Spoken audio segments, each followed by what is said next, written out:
Quest presents an unabridged recording of The Small Ferry by G.R. Jordan, narrated by David Monteath.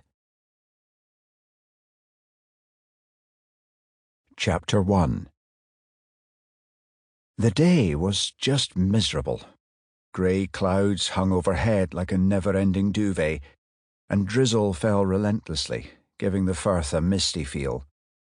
Even the slipway had been damp and bleak, in contrast to just a day ago when everything had been bright and dry. It was not cold, but simply dreich, and thankfully the har, that sea-borne mist that often affected the Scottish firths, was not around. The ferry was now approaching the landing on the Nig side of the Cromarty Firth, having left Cromarty less than a quarter of an hour ago. There had not been any chance dolphin sightings, as happened occasionally, and in every way this had been the most mundane of runs. Even squeezing the third car onto the deck had been dull. There was no desperate movement of other cars to avoid a scrape, and the driver had steered the car almost to perfection. Everyone had proceeded inside and stayed out of the drizzle.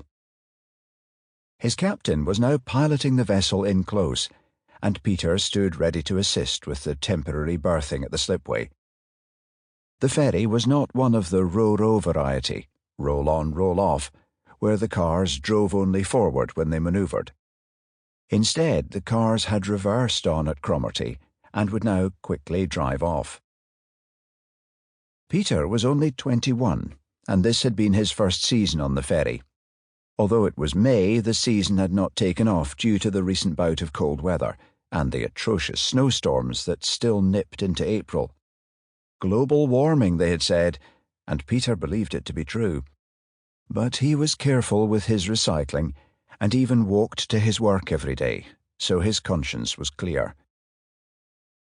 With the vessel now berthed at the slipway, Peter operated the ramp and set it upon the concrete, before turning around and waving the cars off the vessel. The first car, a compact red hatchback, drove off quickly without giving a wave. There seemed to be a group of men inside, and Peter dismissed them quickly, turning his eyes to the second car, a black and white Mini, with two women in the front. The driver wore large round sunglasses and had applied some deep rouge to her cheeks. With the exuberant use of mascara, she looked painted, not real, but something from a cartoon or magazine.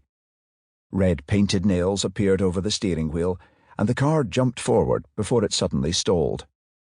The engine was turned over to no avail, and then someone exited from the far side. Sample complete. Ready to continue?